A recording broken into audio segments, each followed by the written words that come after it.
Bueno, pues regresamos a la 102ª reunión virtual del Círculo Lovecraftiano y Horror y vamos a dar paso a este cuento que es fue una colaboración entre H.P. Lovecraft y R.H. Barlow que se llama Hasta en los mares.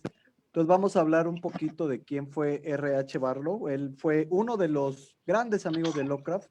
Conoció a Lovecraft cuando tenía como 13 años a través de carta. Y Lovecraft lo visitó varias veces a su casa en Florida con su familia, se quedó con él semanas, platicaron, escribieron, conversaron. Y bueno, Barlow seguiría creciendo y se convertiría en un escritor, un antropólogo, historiador, que vino acá a México, estuvo acá en la Academia Mexicana, escribió grandes obras sobre las culturas precolombinas, sobre los mexicas, etcétera, y se hizo un hombre.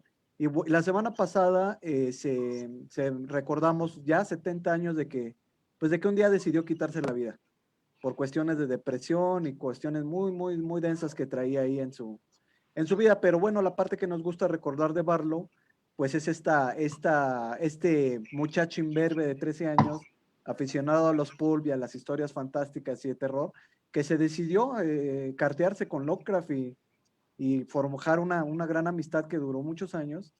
Y es muy interesante porque le mecanografiaba a Lovecraft muchas de las historias y en retribución Lovecraft le regalaba los originales firmados. Entonces Barlow tuvo mucho de este material. Cuenta que cuando estuvo en algunas de las visitas que le hizo Lovecraft, cuenta algunos detalles de cómo se comportaba Howard Phillips Lovecraft y eso es muy interesante, ¿no?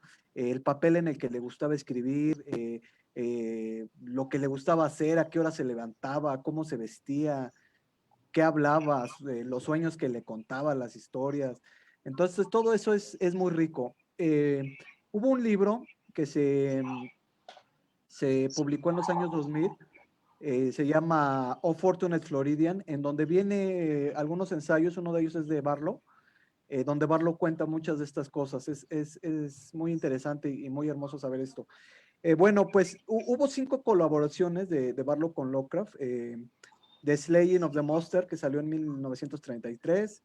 The Horde of the Wizard Beast, en el 33 también. La batalla que dio fin al The Century, del 34. Esta que se llama Hasta en los mares, que es del 35. Los Cosmos en colapso, que creo que ya también la leímos aquí. Un ejercicio muy extraño del 35. Y La Noche del Océano del 36, tal vez la mejor lograda de todas ellas. Pero bueno, vamos a revisar esta de Barlow. Ya nada más para terminar la biografía de Barlow, quisiera decir que su padre fue militar, entonces él nunca tuvo como una casa fija durante mucho tiempo. Estuvo viviendo en muchos lugares, vivió en Francia, me parece, en Inglaterra, vivió mucho tiempo en Fort Benning y entonces se hizo como una especie de autodidacta, igual que Lovecraft, igual que Ashton Smith, que no pudieron ir como a una escuela regular. Eso es interesante. Desde muy joven empezó a publicar, ¿no? Por ejemplo, hizo sus propias revistas también, la revista Leaves o Dragonfly, y donde empezó a sacar algunas cosas de Lovecraft y de otros como de Frank Belknap Long. Y es interesante porque ¿a quién creen que conoció en México?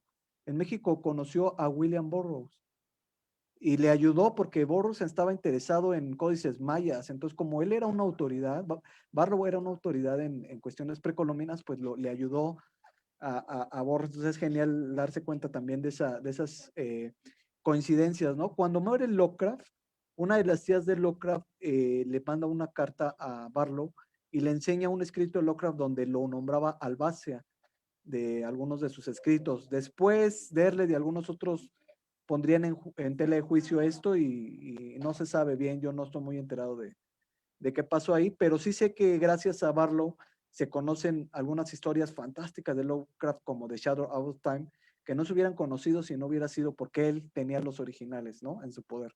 Entonces ese es H.P. Barlow. No sé si alguien más quisiera comentar algo del autor, si no ya pasamos a la obra.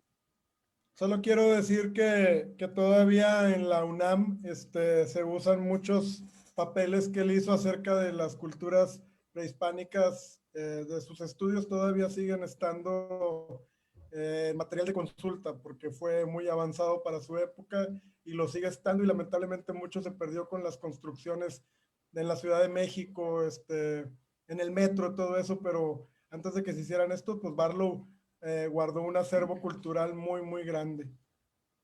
Ok. Es verdad, es verdad. Sí, adelante, adelante.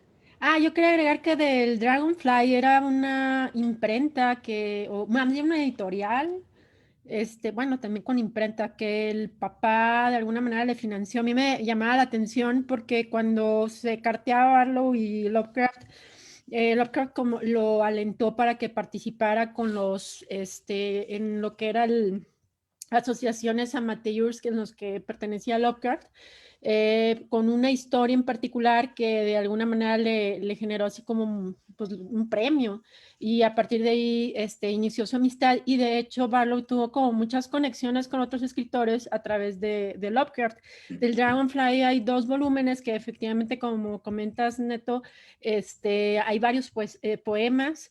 Hay escritos también de Lovecraft, pero también hay unos escritos que no es, bueno, se puede decir inéditos de este Barlow, y que lo pueden encontrar prologado por Yoshi. Es un libro en el que vienen ya los 2 volúmenes compilados.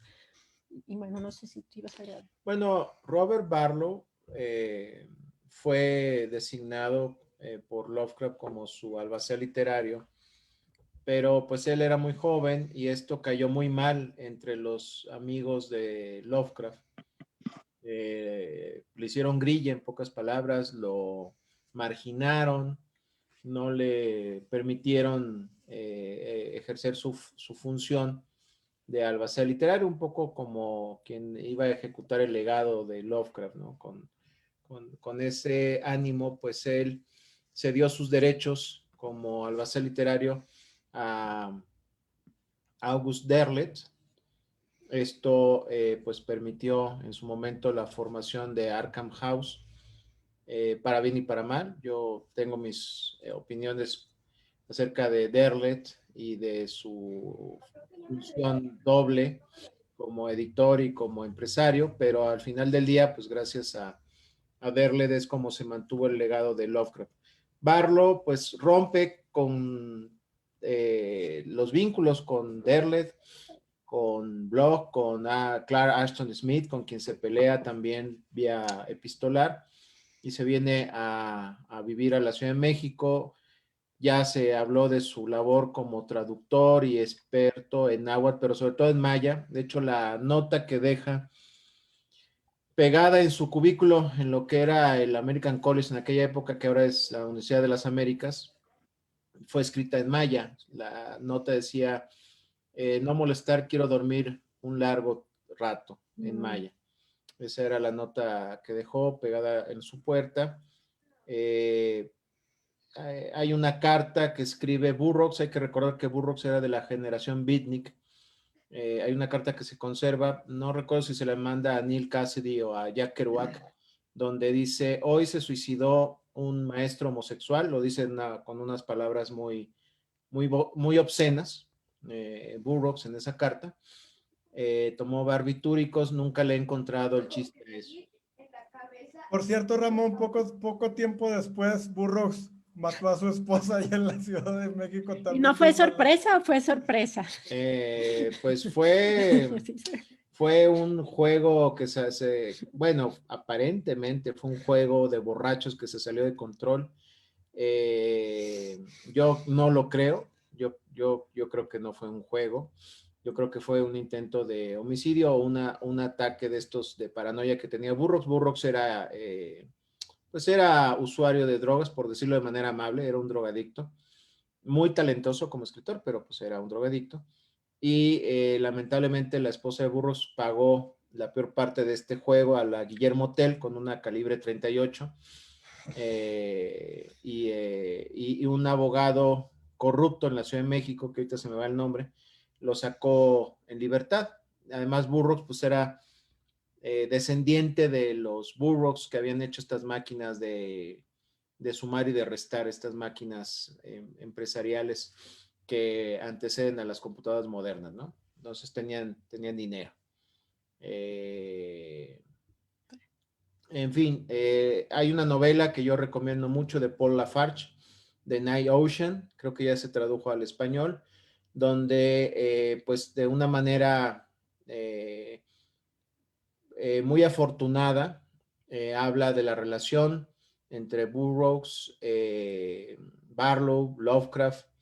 Creo que es una novela muy distinta a la de Matt Ruff de Lovecraft Country. Creo que sí es una novela Lovecraftiana que sí está escrita por alguien que ama a Lovecraft, a pesar de todos sus problemas que ya hemos platicado aquí, de su racismo, de su xenofobia, que ama su legado, pero que trata también de entender ese legado en nuestro siglo, y es una de las grandes novelas Lovecraftianas o de aliento Lovecraftiano, donde Barlow pues es uno de los personajes principales, ¿no? The Night Ocean, el mar nocturno o La noche en el océano, una gran novela que estuvo en la lista de las 10 mejores novelas de el New Yorker y del New York Times. Oye, fíjate, Ramón, que yo he leído críticas de esa novela, no la he leído, pero quería preguntarte algo. ¿Toca el tema de la supuesta homosexualidad entre Barlow y Lovecraft? Sí, sí, lo toca de manera muy extensa. La novela parte del supuesto de que hay un libro prohibido, no un grimorio, sino un diario secreto de Lovecraft, donde Lovecraft cuenta sus aventuras homosexuales, que se llama el Erotonomicon, o es conocido como el Erotonomicon. Conforme va avanzando la novela, nos damos cuenta que ese libro probablemente es un grimorio, es un apócrifo, ejecutado por alguien, pero no por Lovecraft. Alguien que conocía a Lovecraft, por supuesto. Y la historia sigue a un académico estadounidense que piensa que tiene un gran descubrimiento en sus manos y luego se da cuenta que fue engañado y pierde pues pierde su reputación en el medio académico, se intenta suicidar y desaparece misteriosamente. Y su esposa intenta encontrar el paradero de su esposo porque no está convencida de que su esposo murió como creen las autoridades, que murió en un lago que estaba congelado en un invierno de Nueva Inglaterra, ya saben, ¿no? O bueno, ya se pueden imaginar el ambiente Lovecraftiano, cómo empieza a deslizarse lentamente. Y luego la acción se traslada a la Ciudad de México y va y viene entre nuestro presente, bueno, antes de la pandemia, y los años 50 del siglo pasado. Está muy bien escrita los pasajes de la Ciudad de México, del submundo literario, beatnik, homosexual, académico, clase mediero de la Ciudad de México de los años 50. Me parece que está muy bien escrita también la parte de Estados Unidos, pero hay un giro en la novela donde nos damos cuenta que estamos ante un mundo paralelo al nuestro, que no voy a relatar. Y hay otros giros a lo largo de la novela que la van convirtiendo pues en una novela casi de detectives Lovecraftianos. Entonces está muy interesante, la recomiendo mucho. Y pues creo que es un gran homenaje no solo a Lovecraft, sino también a la figura de Barlow, que pues sufrió en carne propia pues el vivir una doble vida, porque pues él, o triple a lo mejor, porque él pues sí era homosexual, no pudo decirlo, no pudo vivir conforme a sus preferencias sexuales. Era académico, es cierto, de un área que en ese tiempo en la Academia Americana se veía pues con desdén, el estudio mesoamericano, y además era y siempre fue un gran amante de la literatura de géneros. Lo Muy, cual muy interesante todo lo que nos comenta Ramón. Y fíjate, porque él dicen que, bueno, al parecer se suicidó por una extorsión que le estaba haciendo algún estudiante relativo a algún tema de homosexualidad. Entonces, pues es muy triste que alguien haya tenido que quitarse la vida por un tema de esos, ¿no? Y en la novela de Paul Lafarge, Lafarge introduce un giro de tuerca acerca de la identidad de quién pudo haberlo querido extorsionar, que no voy a contar, pero lean la novela y lo sabrán y lo entenderán. Muy interesante. Muy interesante. Pues sí, pues eran otros tiempos, eran otros los valores y las formas, ¿no? Bueno, pues creo que tenemos bastante sobre Barlow, ya sabemos quién es, también lo hemos leído mucho aquí. Creo incluso que esta es la última de todas sus colaboraciones, creo que las hemos leído casi todas. Entonces vamos a pasar, yo voy a relatar este cuento, Tilde Cis, hasta en los mares, que nos decía Rodrigo, ¿no? Que podría ser la traducción diferente, porque fíjense que el título lo tomaron de un poema a Red Red Rose, un poema que se escribió en el dialecto Scots, un poeta que se llama Burns. Y entonces, bueno, este es un relato que me gusta mucho y se parece mucho a otro que leímos hace poco. ¿Se acuerdan el relato que leímos de Lovecraft, uno que se llamaba Memoria? Es muy parecido, ¿no? El tema universal de cómo se va a acabar el mundo, ¿no? La diferencia aquí es que te lo va relatando muy lentamente, o sea, cómo se va a acabar realmente, pero va a tardar siglos en acabarse, ¿no? Entonces, me gusta mucho cómo empieza, dice, un hombre observa el horizonte muerto, ¿no? Aquel capítulo final de la prolongada presencia de la humanidad en el planeta. Entonces te empieza a relatar cómo hay un calor tremendo, al parecer el sol se está ya haciendo supernova o la Tierra se está acercando mucho, no sé, y se empiezan a secar los mares, se empiezan a morir las plantas, se empiezan a morir los animales, pero a diferencia de una película de ciencia ficción o de otro tipo de relatos en donde pasa en una semana, aquí se tarda siglos, o sea, realmente lo que te está contando es cómo pasan cientos y cientos de años y el planeta cada vez está más caliente, cada vez está más quemado, más desértico, ¿no? Un calor omnipresente, ¿no? Y como la sequía tremenda porque el sol está tan cerca, ¿no? Y habla de cómo las grandes ciudades en el Ecuador tratan de resistir, tratan de adaptarse, o sea, el ser humano siempre trata de adaptarse, pero pues no lo logra, ¿no? Dice, no había ni siquiera el horror de la corrupción, ya que los lagartos carroñeros habían sido diligentes. El cuerpo que se moría ahí en el páramo, los carroñeros se lo acababan. Entonces, se van acabando las ciudades, los mares se van secando.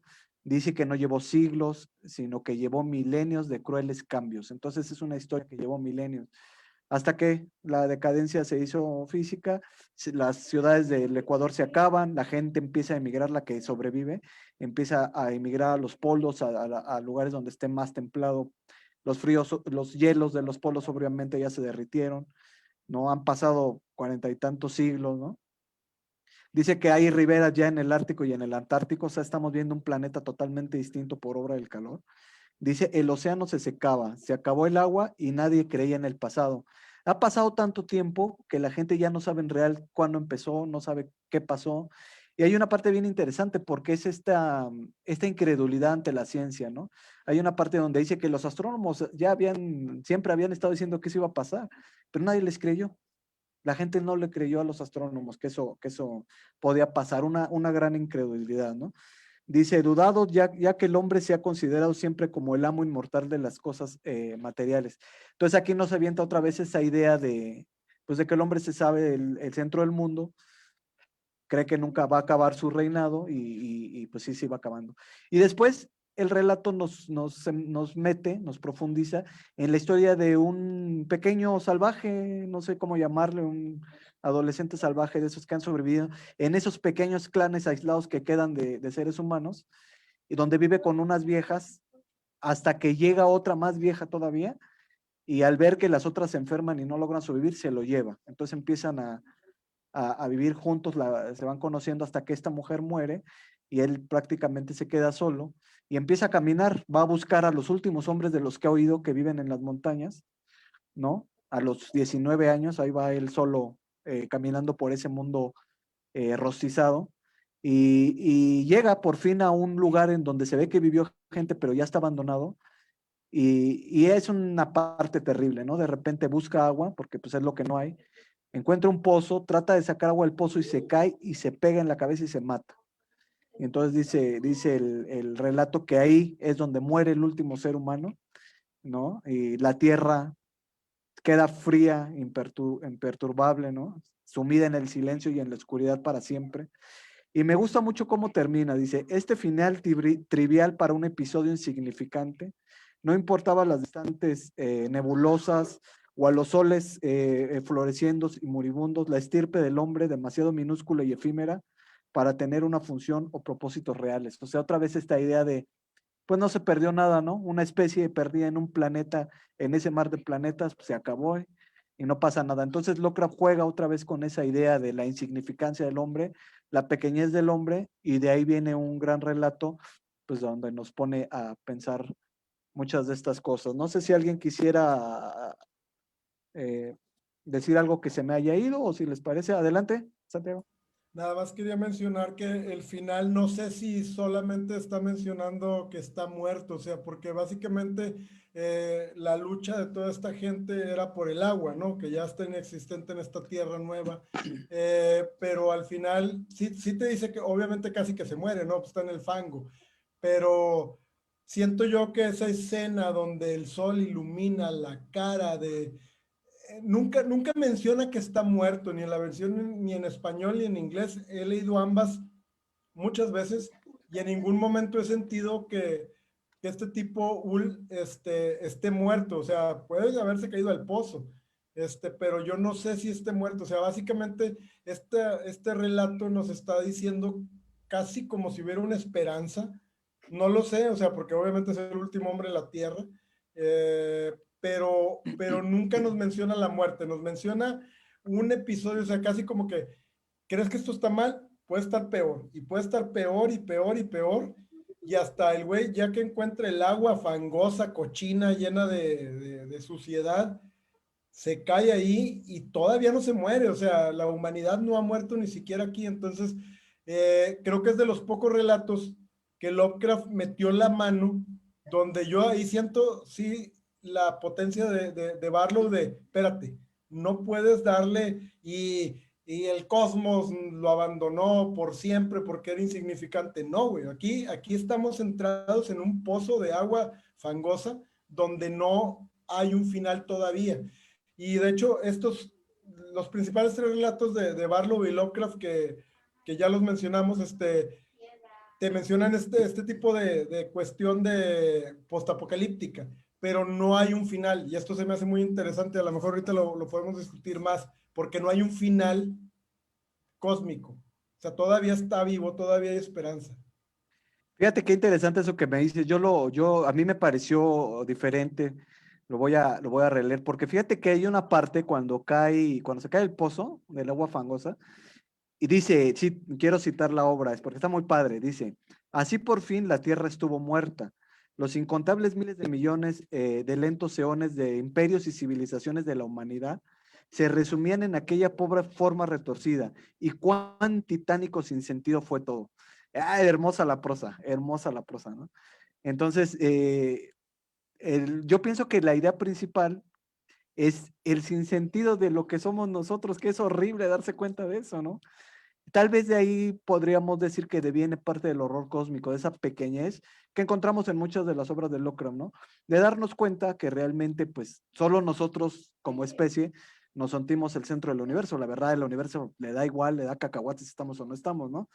Entonces esa es la parte terrible de cuando dice eso, que es sin sentido, tiene todo, o sea, se murió el último ser humano, no pasa nada, no pasa absolutamente nada. Entonces, esa idea en sí misma es terrible. Ahora podrá no darnos miedo, porque ya vivimos en el 2021 y ya no la sabemos de todas, porque siempre nuestra época va a ser la mejor y siempre vamos a saber más. Pero en ese tiempo, cuando la escribieron, ha de haber sido una idea bastante horrible, ¿no? Porque estaba todo este rollo del positivismo, esta idea de que el desarrollo a través de la ciencia pues, nos va a llevar a otros mundos y el humano va a prevalecer y va a pervivir. Y entonces que llega un cuate como Lovecraft y Barlow y te diga, no sabes que no somos cucarachas, esa parte es la que a mí me gusta del relato, se me hace muy padre. Vamos a empezar con los comentarios. ¿Alguien más quiere comentar la obra? Adelante, Rodrigo. Digo, creo que es eso que mencionas ahorita, Ernesto, ese es el kit del cuento. O sea, justamente es un cuento nihilista donde se nos dice que no importa todo el conocimiento que podamos tener, se va a olvidar, no importa que construyamos ciudades, se van a destruir. A final de cuentas, cuando muera la última persona, pues acabó la humanidad y si no logramos abandonar el planeta, pues como bien dices, ¿no? El universo le va a dar lo mismo si existimos o no. Entonces, creo que ahí lo que dice Chago, pues yo creo que el cuento sí deja muy claro que se murió. O sea, al final dice, pues en este momento la Tierra está muerta, pues sí se murió la única persona. Entonces, digo, es un cuento desolador. Es un cuento lleno de melancolía. Se nota que Barlow. Ahora, yo no sé exactamente qué parte se había escrito Barlow y qué parte es Lovecraft, porque recordemos que, pues básicamente Lovecraft hacía historias a partir de ideas que le daban sus supuestos colaboradores, ¿no? Cuando se daban esas colaboraciones. Pero es un cuento donde sí se nota un ánimo depresivo y un ánimo de compartir esa depresión y que uno se sienta igual, ¿no? Digo, desgraciadamente es un relato muy, muy cortito, entonces como que no logra pues entristecerte como debería, pero es un relato muy, muy triste porque te dice que básicamente hagas lo que hagas, el tiempo se va a encargar de que seas olvidado, ya sea en un año, en dos, en miles, en lo que sea, pero al fin, eso es lo que nos dice, ¿no? O sea, podrás ser el mejor artista, podrás ser el mejor científico, lo que quieran, pero al final de cuentas en algún momento te van a olvidar. Y la verdad es que sí, esa atmósfera que te transmite de cómo lentamente el planeta se fue muriendo, se fue secando, la gente tenía que moverse. Uno puede intuir pues todas las tragedias que esto ocasionó, no las comenta el cuento. Eso hubiera sido magnífico, ¿no? Que en algún momento se hablara de todas las tragedias que la humanidad tuvo que sufrir, pues para llegar a este punto donde tenemos al último ser humano y que termina muerto, aparte de una manera boba, ¿no? Justamente cuando estaba buscando agua, se muere por querer conseguir esa agua, ¿no? Entonces, creo que es un relato muy, muy poderoso que, insisto, debido a su poca extensión, no llega a concretar ese poder que debería tener, ¿no? O sea, yo creo que un par de páginas más, donde describiera más, donde se clavara más en esta cuestión, sí se convertiría en un relato de estos desgarradores y desoladores. Yo le voy a poner un 8 igual, porque sí siento que debió de haber sido un trabajo mucho más completo. Pero bueno, al final de cuentas, las colaboraciones entre Barlow y Lovecraft, pues no eran más que juegos, ¿no? Que hacían entre ellos. Aquí se lo tomaron en serio y terminan con este relato que la verdad es que tiene mucho potencial, pero siento que no se le explotó como debió de haberse le explotado. Muchas gracias. ¿Qué calificación le darías, Rodrigo? 8 había comentado. 8, muy bien. Miren, vamos a saltarnos un poquito algunos porque le queremos dar la palabra a Eloy porque nos dijo hace rato que ya mero se iba a ir, entonces vamos a darle chance de que nos platique. Adelante, Eloy. Bueno, ¿me escuchan ahí? Sí, adelante. No, quizás me parece que este lugar va a seguir abierto, así que no es que me tenga que ir. Pero tengo una opinión formada acerca del cuento en cuanto a distintos aspectos del cuento. La opinión que voy a dar es respecto a la ideología, porque yo disfruto mucho los cuentos de Lovecraft, muchas cosas que tienen, muchos elementos que tienen, me siento muy afines a ellos, pero yo estoy en desacuerdo con su opinión nihilista y negativa de la condición humana, que se expresa muy claramente en este cuento, que más o menos lo que dice es que, bueno, vamos a terminar en la nada, entonces pareciera que nuestra existencia tiene poco sentido o ninguno. Eso es en donde yo estoy en desacuerdo con la ideología de Lovecraft. A mí me parece que no se está teniendo en cuenta la dimensión espiritual si es que uno cree que las cosas continúan más allá del plano físico, que es una creencia que yo tengo y que me parece que eso es lo que da sentido a la experiencia humana. Entonces, el tiempo que estamos acá es una oportunidad para crecer espiritualmente, desarrollar todas las habilidades que sean interesantes para nosotras, que nos contribuyan a expandir nuestra conciencia, a tener un entendimiento más completo de qué es lo que está pasando alrededor nuestro, y es también una oportunidad para convertirnos en personas mejores. Entonces, me parece que la experiencia humana tiene muchísimo sentido, a pesar de que quizás un cataclismo como lo que estamos enfrentando ahora, que es posible guerra mundial, posible declinación ambiental al punto de que la humanidad quizás no sobreviva, a pesar de todas esas posibles salidas negativas, tiene sentido que estemos acá teniendo nuestra experiencia porque contribuye a nuestro desarrollo espiritual. Entonces yo no estoy de acuerdo con el pesimismo y el nihilismo de Lovecraft, pero el cuento sí me gustó, a pesar de que no estoy de acuerdo con su visión de la humanidad. Yo le daría al cuento un 6 o un 7. Me parece que desde el punto de vista de cómo está contada la historia, es un cuento simple, empieza la historia más o menos de principio hacia el final, no hay saltos temporales, hay un solo narrador que cuenta lo que está pasando, o sea que en la manera como está construida la historia no me parece un cuento muy elaborado, no me parece uno de los cuentos más logrados de Lovecraft. Así que yo le daría un 7. Me gustó el cuento, pero como dije, no estoy de acuerdo con el punto de vista negativo, pesimista que tiene Lovecraft de la condición humana. Sí, fíjate, Eloy, que yo pienso que La Noche del Océano es tal vez la colaboración con Barlow más acabada. Los demás son como especies de ejercicios, ¿no? Y fíjate que lo que estaba comentando hace rato Rodrigo, fíjate, Rodrigo, que me hizo acordarme de que esa idea que vierte Lovecraft en este relato ya estaba, bueno, obviamente, como todo, ya estaba en otro lado. Y me recuerda mucho a la novela que estábamos platicando de Hudson, la casa en los confines de la Tierra, ¿no? Ahí estaba un cuate que ve cómo pasa el tiempo, los eones y cómo el mundo se va acabando y se va acabando la civilización.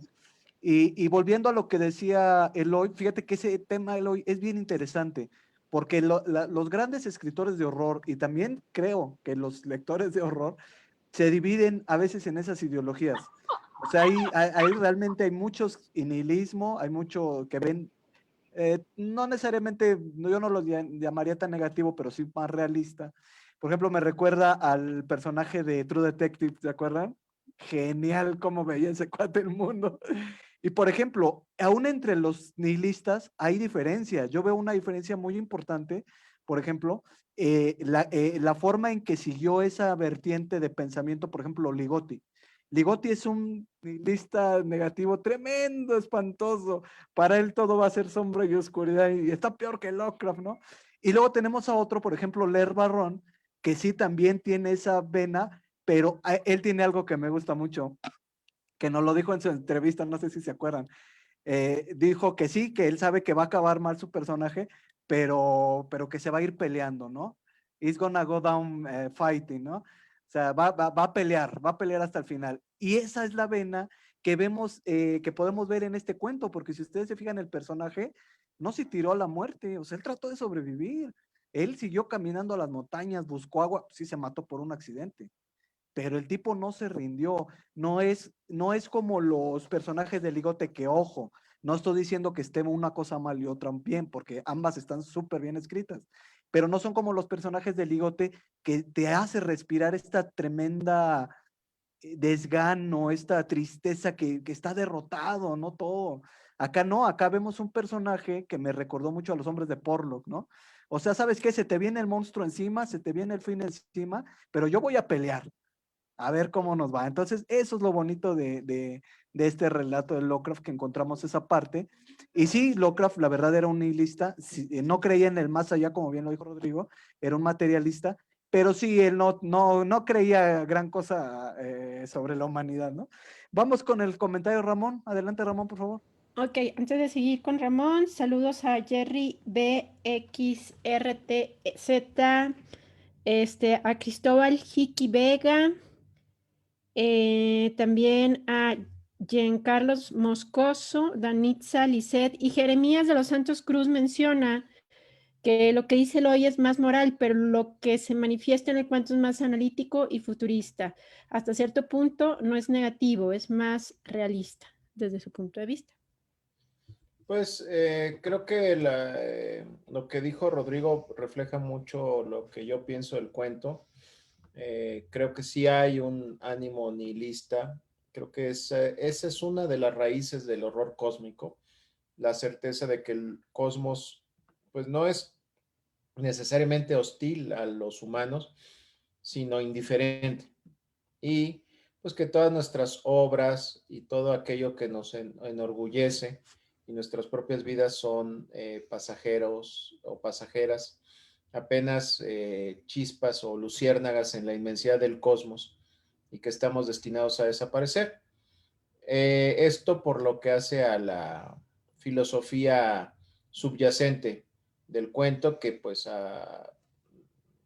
creo que refleja mucho el materialismo desencantado de Lovecraft, y pues que así ha seguido llevando, ha tenido sucesores y digamos, continuadores en la obra de Michel Houellebecq o de Thomas Ligotti, por mencionar a dos que ahorita se me vienen a la mente, o la primera temporada de True Detective, ¿no?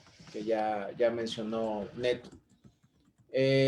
Por la parte literaria, yo sigo pensando que la obra maestra de esta colaboración entre Barlow y Lovecraft, pues es The Night Ocean, la noche oceánica o la noche en el océano, como la queramos traducir, o la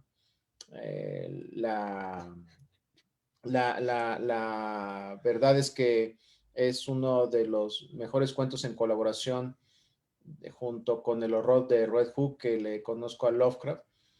No sé qué tanto es Barlow y qué tanto es Lovecraft el que hace en estas colaboraciones.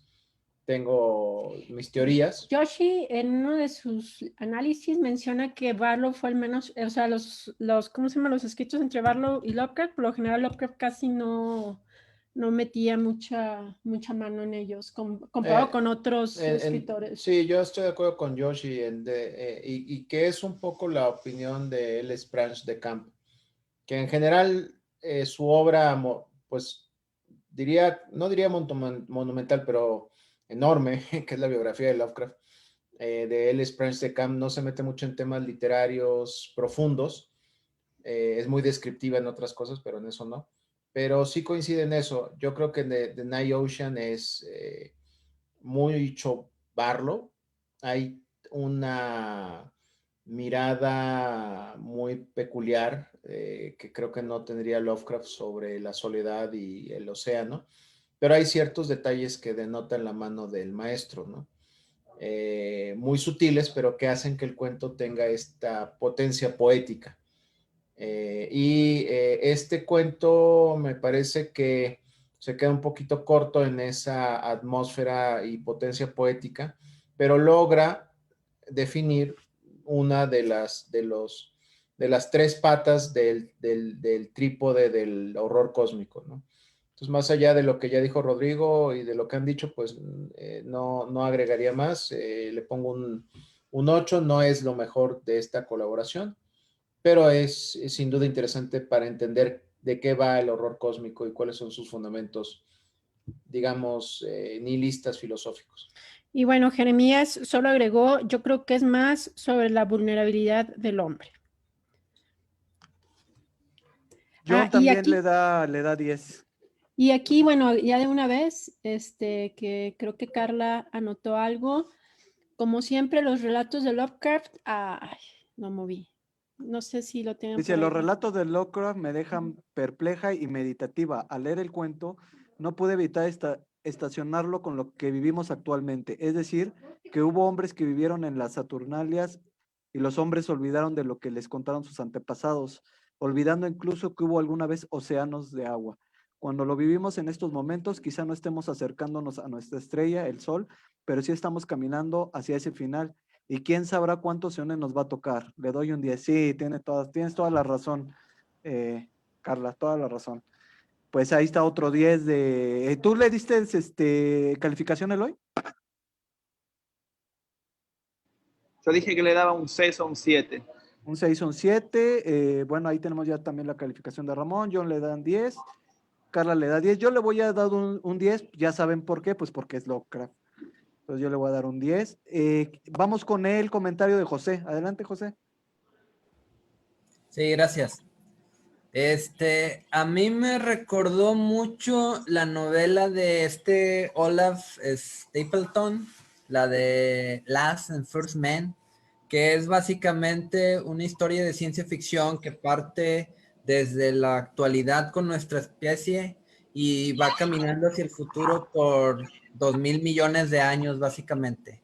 Entonces, no me acuerdo muy bien, pero yo me acuerdo que en alguna ocasión, en alguna de las cartas de Lovecraft, no sé si se las mencionaron en este grupo o las leí en otro lado, Lovecraft mencionó que esa novela era una de sus novelas favoritas de la ciencia ficción. No sé si le diría a Barlow en una de sus cartas que lo leyera, pero el tono de este cuento se parece mucho al de la novela de Stapleton. Aunque la novela de Stapleton maneja cuestiones de evolución, y de cómo la especie humana va avanzando a través del tiempo. Bueno, iba a mencionar un spoiler, pero mejor no. Si la quieren leer, está buena, pero está algo larga, advertencia. Pero acá sí estoy de acuerdo en que mucho el hombre al final de cuentas pues es un momento en el universo, algo pues medio depresivo, pero no sé exactamente si podría poner esa misma filosofía en el resto de los relatos de Lovecraft, porque mucho de su ficción también trata con el hecho de que hay algo después de la muerte o de la derrota de la muerte como tal. Al final de cuentas, pues Herbert West, pues reanima cuerpos, todos estos, los ghouls, pues se alimentan de los muertos para seguir viviendo, hay necromantes, del outsider, básicamente sale del inframundo, y luego todos estos seres, pues, extradimensionales, estos dioses extraños de otro mundo, pues al final de cuentas vienen siendo básicamente eternos también.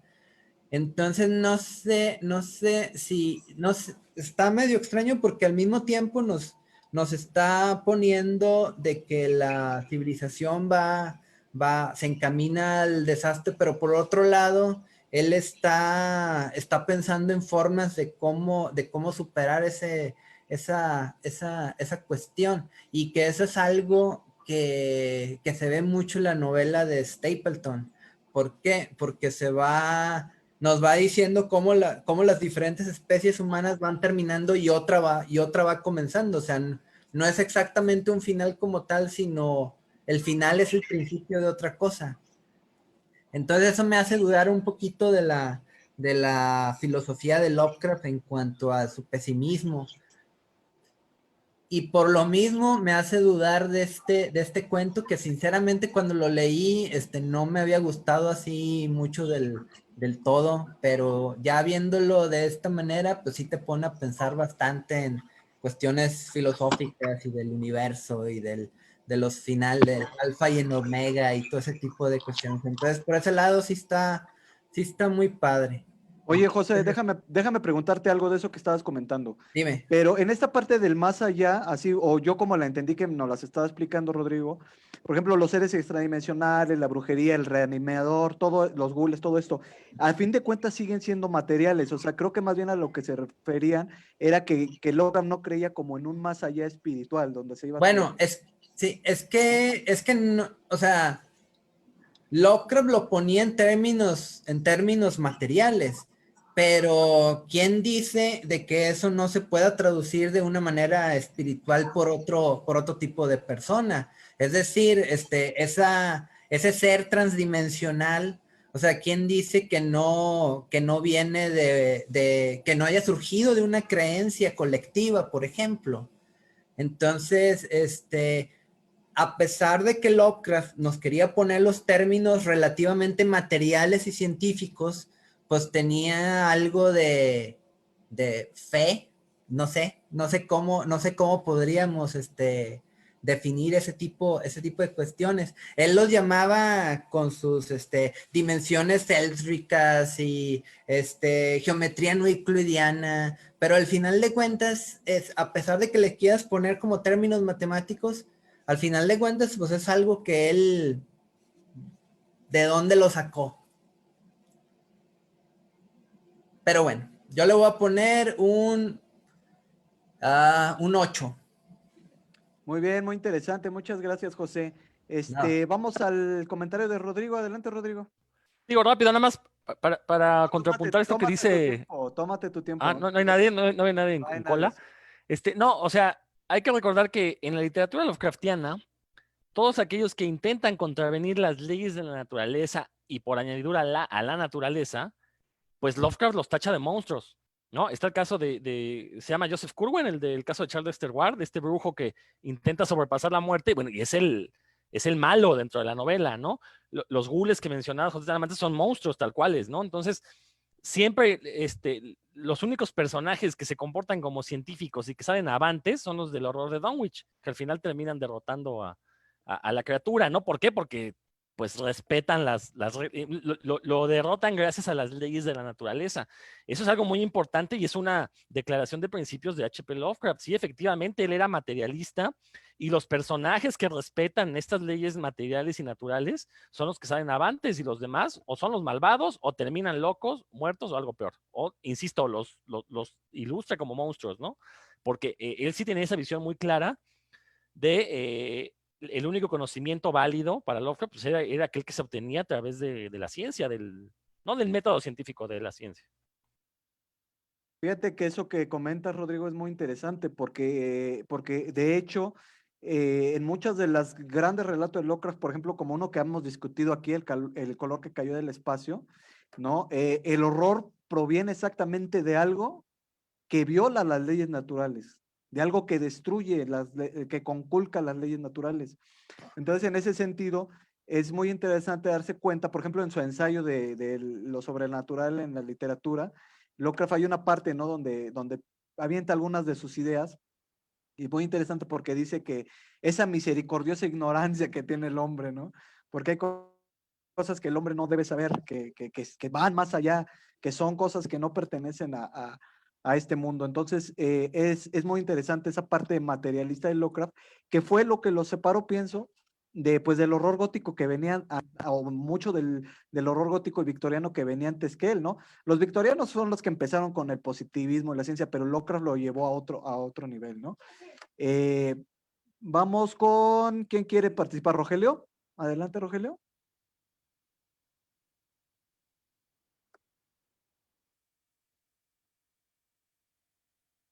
No, parece que no.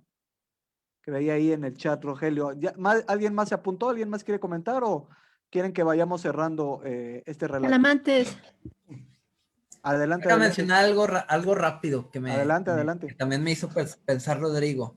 Es que todos estos seres que al final de cuentas, o personajes que al final de cuentas terminan mal por transgredir las leyes naturales, si nos vamos a un punto de vista un poquito más de, no sé, de solipsismo, es decir, si es posible tocar ese tipo de cuestiones o ese tipo de dimensiones alternas, que no significa que entonces sí forman parte del sistema natural, que quizás a lo mejor sea dentro de un universo Lovecraftiano aparte, que él nos quiera dar a entender de que existe también en ese mismo universo, y él quiera meter su cuchara, por así decirlo, decir de que las reglas de nuestro universo son las buenas para también ese universo, pero su universo de ficción lo creó de esa manera. Es decir,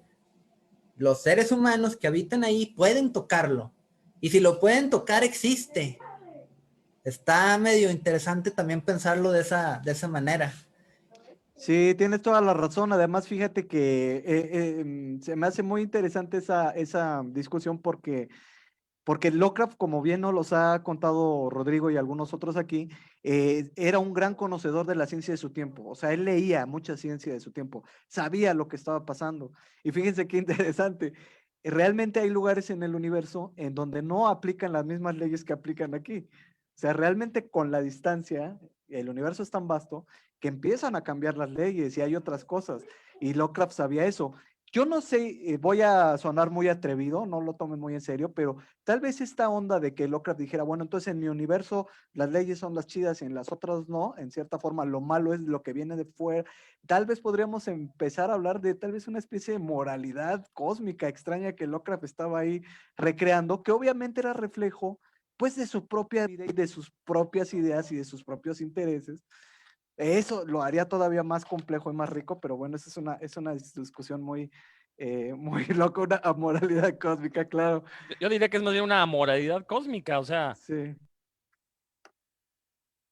Tu Se micrófono, apagó Rodrigo. tu micrófono. Perdón, aunque el cosmos, el universo tuviera una moralidad, no sería cognoscible ni comprensible por el ser humano, ¿no? Y ahí es donde radica el horror Lovecraftiano, justamente en que por más que lo intente, por más que desarrolle formas de obtención de conocimiento, va a ser incapaz de comprender justamente conceptos, híjole, la palabra ajeno se queda muy corta, ¿no? O sea, conceptos fuera de toda percepción que pudiéramos tener, ¿no? Entonces, pues sí, yo le llamaría más bien para nosotros, o sea, desde el punto de vista humano, una amoralidad cósmica. Es que Sí. si no forma parte de nuestro universo, básicamente quedaríamos como personajes de Lovecraft, que vemos algo que no se computa o que no podemos pensar y inmediatamente se vuelven locos o les explota el cerebro o algo. Como aquí ahorita me está a punto de pasar con toda esta discusión. No, Lo y cierto, sí, perdón, adelante. Neto, lo cierto es Adelante. que los personajes científicos y los no científicos de Lovecraft, o sea, Lovecraft está de acuerdo en que el conocimiento humano es limitado. Y nuestra percepción, que a final de cuentas es la que nos permite llegar a un conocimiento, también está limitada, ¿no? Pero él no niega que en el futuro podamos aumentar nuestra percepción de ciertas formas. Lo que él castiga y lo que no le gusta a Lovecraft es que haya gente que tome atajos como leer libros prohibidos, bueno, hacer cosas que no debe de estar haciendo, ¿no? Porque, insisto, los personajes que sí siguen las reglas científicas, entre comillas, les va bien, ¿no? Les va mal a aquellos pues, que dijeron, me voy a brincar, no me voy a preparar lo suficiente, voy a leer un librito y a ver qué pasa, ¿no? Eso es lo que castiga Lovecraft, el que te tomes los atajos. Pero fíjate que es muy interesante lo que dices, porque viéndolo sociológicamente, un poco más, con más intimidad, por ejemplo, yo estaba releyendo La llamada de Cthulhu, y entonces en el mundo de Lovecraft, en el mundo que él creó, que era una especie de reflejo de su propio mundo, de lo que él veía, los cuates que hacían los cultos siempre eran mestizos y eran medio mongoles, medio hispanos, eran los otros, eran lo horrible, lo aberrante, lo que no era blanco, lo que no era de Nueva Inglaterra.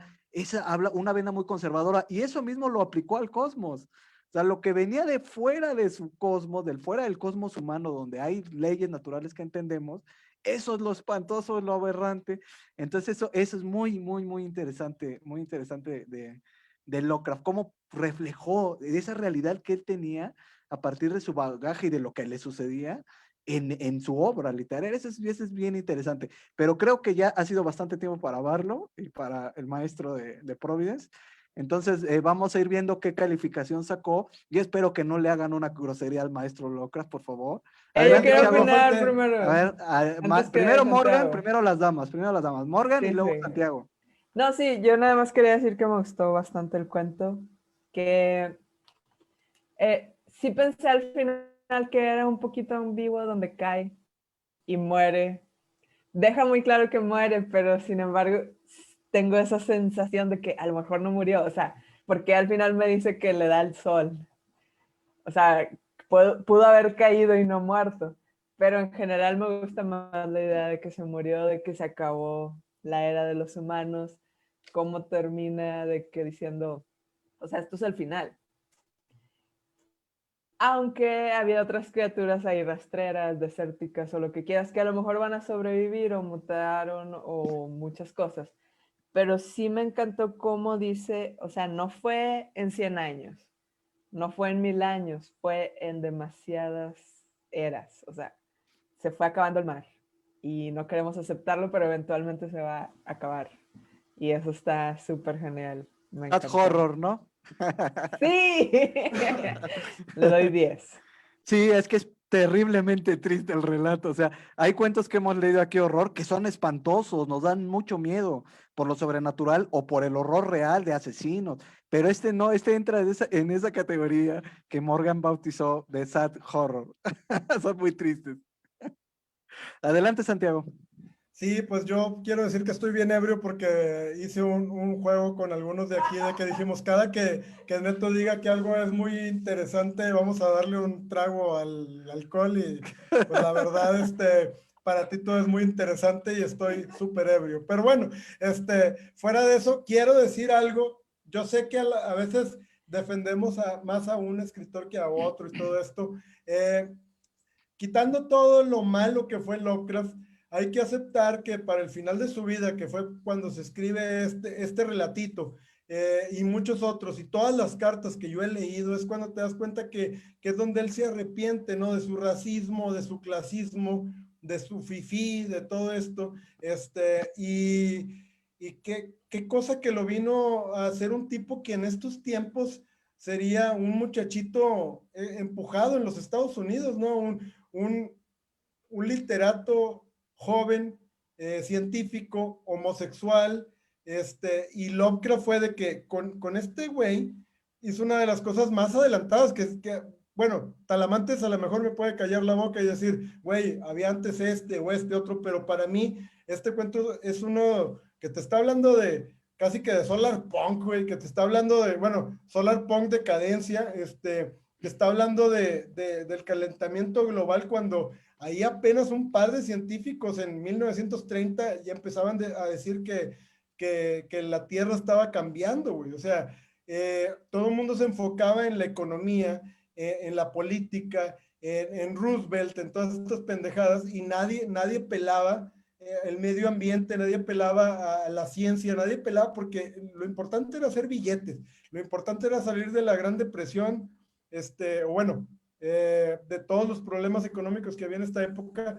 y creo que está muy adelantado. Para mí, Barlow fue una influencia muy importante en Lovecraft, porque para un par de años después que muere Lovecraft, estaba escribiéndole cartas a todos sus amigos de que, güey, yo estaba bien tonto, güey. No vi esto, no vi esto otro, no vi todo lo que había, no vi la ciencia, no la comprendí. Y comienza a filosofar como el clásico filósofo que está en la decadencia de su vida, casi a morir.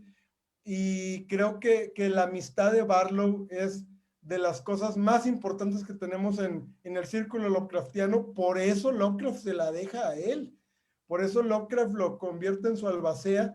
Él va a cuidar mis cuentos porque yo siento que Lovecraft tenía un apego más que emocional, más que de amistad, tenía un apego de visión a futuro, de que este güey va a continuar el legado de lo que yo dije, pero lo que yo dije no es nada, o sea, lo que van a decir los nuevos jóvenes va a ser más importante. Entonces, para mí, varias de las colaboraciones que hizo con Barlow son de las cosas más importantes que he leído de Lovecraft, y obviamente este relato lo he leído fácil unas 10 veces en español, 10 veces en inglés, me sigue encantando, es de lo mejor que Lovecraft colaboró, salvo el de Mount, ¿cómo se llama? El túmulo. El túmulo.